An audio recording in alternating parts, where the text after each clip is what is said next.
Welcome to Broken Hearts of Reddit. Get ready to hear a story of betrayal that will chill you to the bone. This is a story about how my 30th birthday turned into the bitterest day of my life. On the very day I planned to surprise Jennifer, I received one of my own that made me want to sink through the floor. On that day, while I was carrying a cake home with anticipation to celebrate together, my beloved wife was cheating on me in our shared bed with a man old enough to be her father. Our everyday life was a canvas woven from routine and tenderness. I, Daniel, a 30-year-old architect, lived in a world of straight lines, clear plans, and reliable structures. My wife, Jennifer, was my complete opposite, a chaotic and vibrant whirlwind who burst into my orderly life. We had been together for 7 years, married for 3, and I had never doubted the strength of our union. Our home was a quiet harbor in the ocean of the metropolis. In the morning, there was the aroma of coffee and her smile. In the evening, a silence broken only by the whispers of our conversations. At 25, she was full of life, and I felt like her steady pier, her harbor, where she could always return. I thought she appreciated that. Tomorrow was my birthday. I would turn 30. I didn't like lavish celebrations. For me, it was enough to celebrate it alone with her. In the afternoon, I went to the bank to withdraw a large sum of money to buy an expensive gift she had been dreaming of. We were planning a trip to Italy, and I wanted to give her a beautiful ring I had seen in a jewelry store window. After that, I went to pick up my new suit from the tailor for the special evening I wanted to spend alone with her. In the morning, at breakfast, she smiled sweetly, telling me how much she loved me and how she wanted me to be happy. "Dan, you deserve the best," she said, and I felt her words warm my heart. But then her gaze became strange for a second, as if she were holding something back, as if her thoughts were far away, beyond this cozy kitchen, beyond our shared life. I found it odd, but I wrote it off as her usual dreaminess. I thought we were building our world together, but it turned out one of us was building walls, while the other was digging tunnels into a secret maze. It all started with small things I didn't notice at first, or, more accurately, didn't want to notice. A few times, walking into the kitchen, I found 2 empty coffee cups in the sink. One was hers, with a distinctive lipstick mark, and the second was nameless, faceless, as if left by a stranger. I thought a friend had stopped by while I was at work. But when I asked, she waved it off, saying she had drunk 2 cups herself. I knew Jennifer only drank coffee in the mornings, but I didn't press the issue, as I drank a lot of coffee myself. I thought she just didn't want to distract me, since I worked so much. But something started to grow inside me, a vague anxiety. Her daily routine changed. Where she used to spend evenings with a book or watching a movie with me, she now often said she was tired and needed to sleep. I was understanding. She was a creative person, and perhaps her inspiration came to her at night.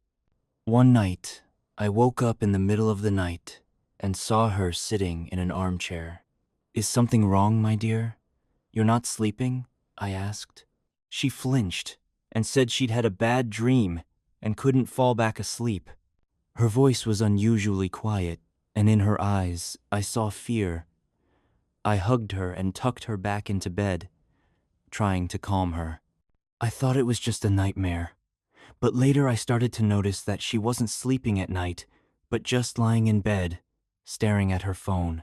Today, on my birthday, I asked her to stay home a little longer so she could rest.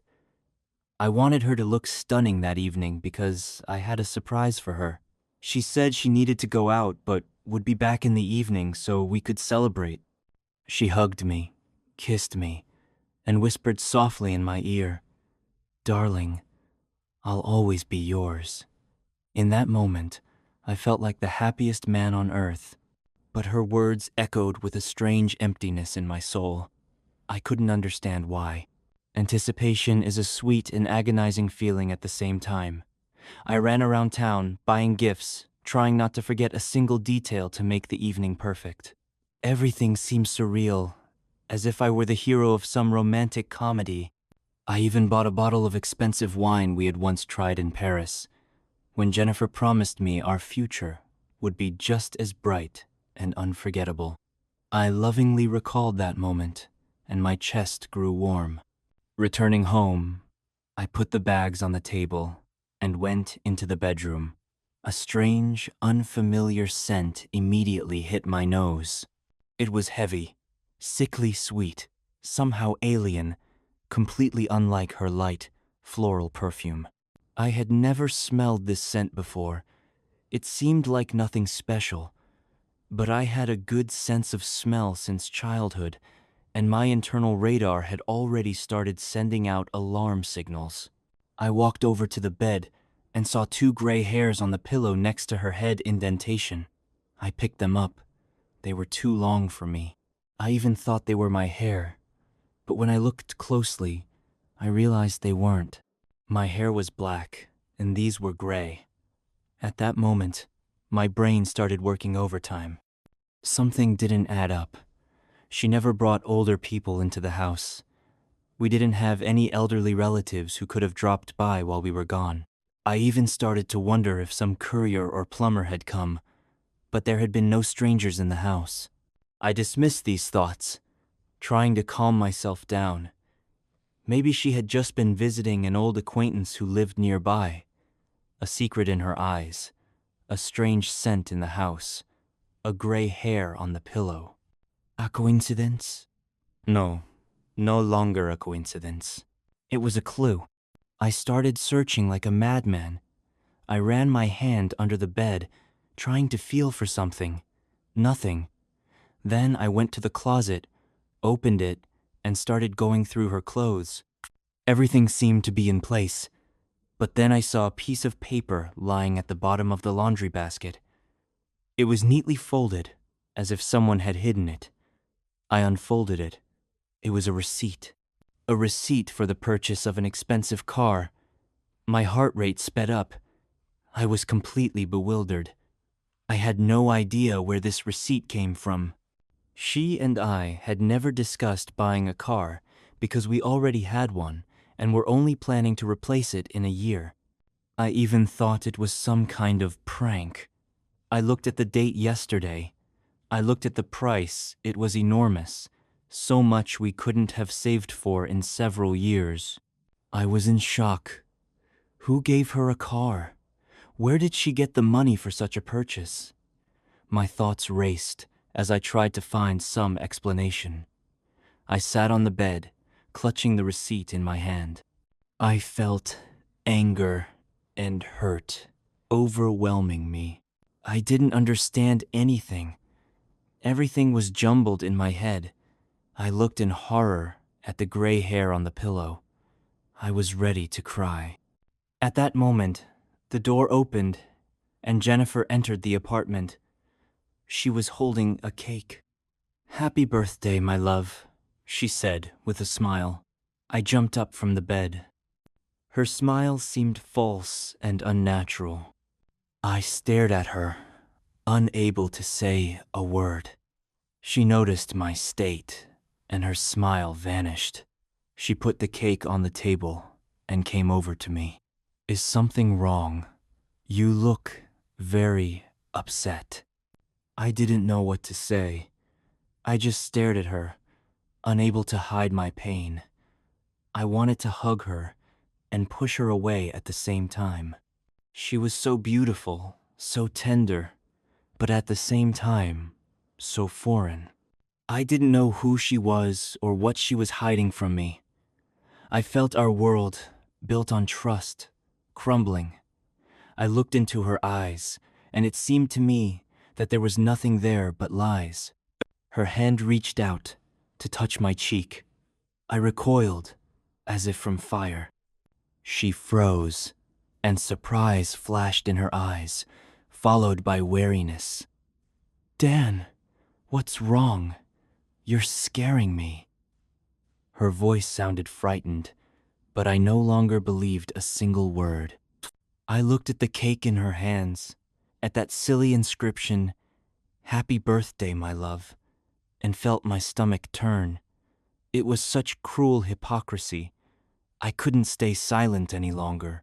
I clenched the receipt I had been hiding in my pants pocket and pulled it out. "What is this, Jennifer?" My voice sounded alien, dry as sand. She looked at the receipt, and all the color drained from her face. She turned so pale that her lips became almost white. She looked at me, then at the receipt, then back at me. Her eyes darted around like a cornered animal. I could see her trying to come up with an excuse, frantically thinking of what to say. But there were no words, only silence. A heavy, deafening silence. "I bought it for myself," she finally managed to say, but her voice was trembling. "I've wanted a car for a long time. A surprise. I wanted you to be the first to see it." I laughed bitterly. A surprise? She wanted me to see her new car? She couldn't even say that without her voice breaking. And where did she get the money for such an expensive car? I worked day and night to provide her with everything she wanted. I lived in a world where every purchase was planned and discussed, and here was such a sudden gift. "Don't lie to me." My voice became hard as steel. "I know you're lying to me. Who gave you this car? Where did you get so much money?" She lowered her eyes and started to cry. Tears rolled down her cheeks, but I felt no pity. I saw only desperation in those tears, not remorse.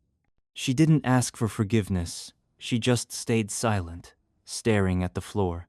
Her silence was louder than any words. "Tell me, Jennifer." I walked up to her and lifted her chin, forcing her to look me in the eyes. "Who is he?"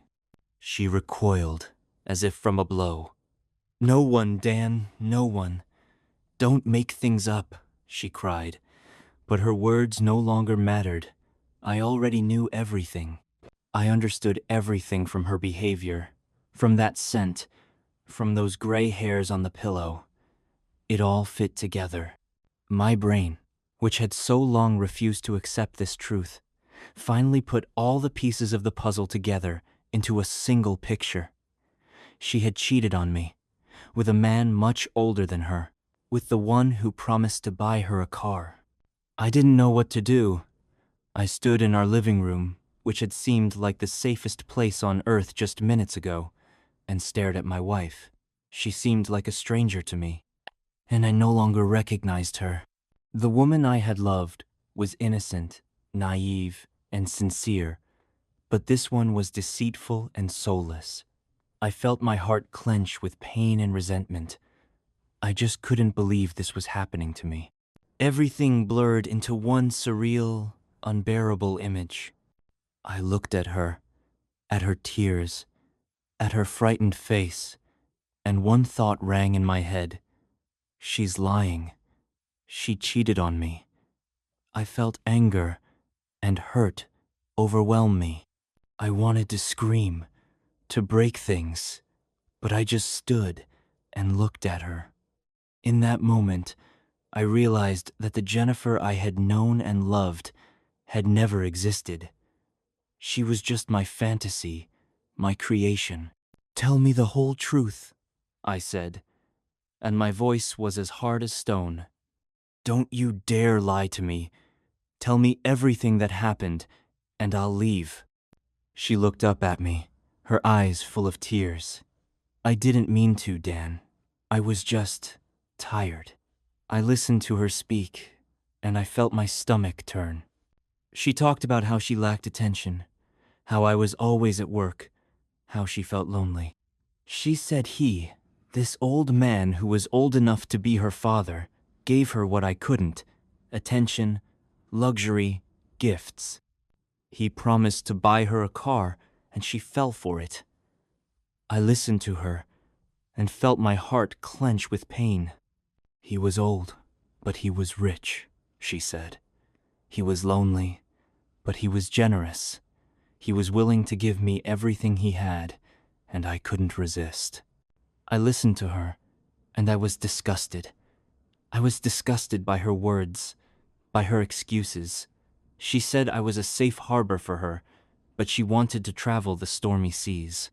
I worked 2 jobs to buy us an apartment so we could live comfortably.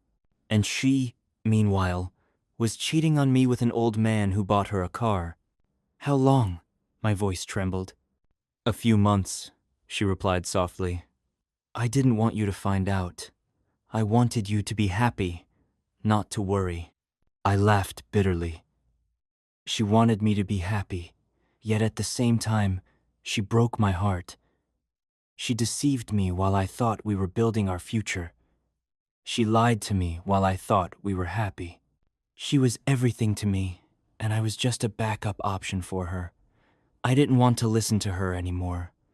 I got up and left, leaving her alone in our living room, which now felt foreign to me. I walked through the streets, not knowing where I was going. The city, which had felt cozy and familiar just a few hours ago, had turned into a labyrinth where every turn reminded me of betrayal. I felt empty, hollowed out. Everything I had built, everything I had believed in, collapsed in an instant. I didn't know where to go or what to do. I just walked on like a zombie, trying to get rid of the pain.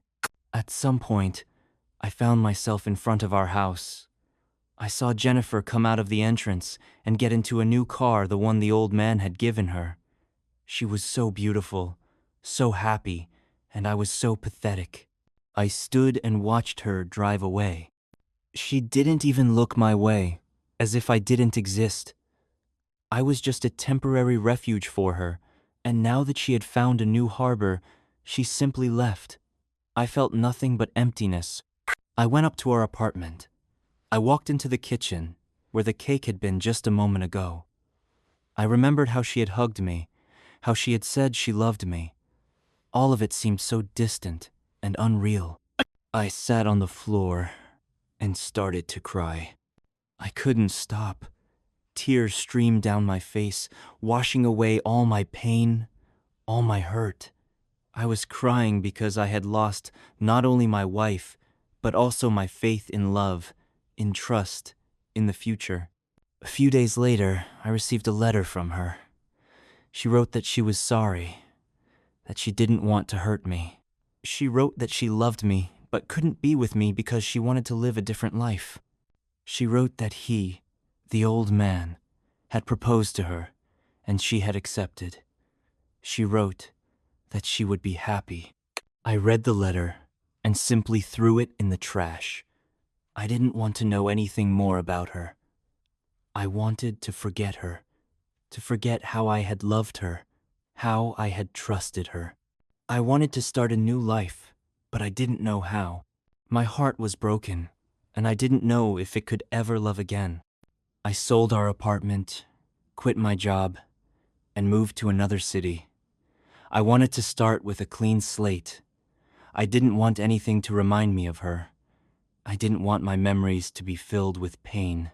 I wanted to move on, but I didn't know how. A lot of time passed. I found a new job, new friends. I learned to live without her, but the wound in my heart never healed. I still remember her smile, her voice, her eyes. I remember her betrayal, her lies, her deceit. I still can't trust people because I'm afraid of being betrayed again. I still can't love because I'm afraid of being abandoned again. Sometimes, in the evenings, I look at the starry sky and think about what would have happened if I hadn't met her. I think about what would have happened if she hadn't betrayed me. But I know it's pointless. All I can do is keep living, with a broken heart, but with the hope that one day I will be able to love again. In the new city, I became a different person. I was still Daniel, the architect, but the internal core that had kept me afloat was broken. I no longer trusted people, no longer made long-term plans. My life became a series of short, uncommitted episodes. I went on dates, but always kept my distance. I couldn't allow myself to open up again, to become vulnerable again. One day, I accidentally ran into our mutual friend, Emily. We sat in a cafe, and she told me about Jennifer's life. It turned out that everything wasn't as I had imagined. The old man, her new husband, wasn't as generous and kind. He was a tyrant. He controlled her every move, forbade her from working and seeing her friends. The car he bought her was her only joy, but she couldn't drive it because he wouldn't give her the keys. I listened to Emily and felt anger overwhelm me. Not anger at Jennifer, but at myself. I realized I had been so naive, so blind. I didn't see that my wife was unhappy. I didn't see that she was trying to escape from me, from our life, from herself. I thought she loved me, but she was just looking for salvation. After that meeting, I started thinking about Jennifer more often. I thought about her lies, her betrayal, her unhappy life. I realized she wasn't a bad person. She was just a confused woman who was looking for happiness but couldn't find it. And I, with my indifference and constant busyness, didn't help her. One day, I decided to call her. I didn't know what I would say, but I just wanted to hear her voice. I dialed her number, and I heard her voice, but it wasn't the voice I had loved. It was tired, frightened, and full of pain. I couldn't say anything. I just listened to her in silence. She talked about how she missed me, our life, our love. She said she wanted to come back, but she couldn't. She was afraid of him. I realized I couldn't abandon her. I had to help her. I don't know if I can ever love her again, but I know I have to help her. I have to save her from this old man, from her unhappy life. I have to get her back. I know it won't be easy. I know she might refuse, but I have to try. I have to do everything to make her happy again. I don't know what will happen next. I don't know if we can ever be together again, but I know I can't leave her. I have to get her back.